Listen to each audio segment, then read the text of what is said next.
Hi guys, আমরা আজকে যাচ্ছি আমার বড় মার বাড়িতে ক্ষীরপুরি নিয়ে আছে। তো তোমরা এখন আমাদের সঙ্গে চলো, দেখো আমাদের এখানে কেমন ভিউ। এখন সকাল 7টা বাজে, তাই দেখো আমরা যাচ্ছি, আপনারা দেখো।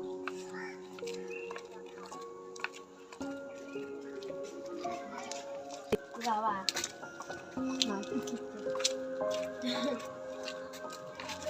ঘরের সিঁড়ি, উপরে যেতে হবে এখন।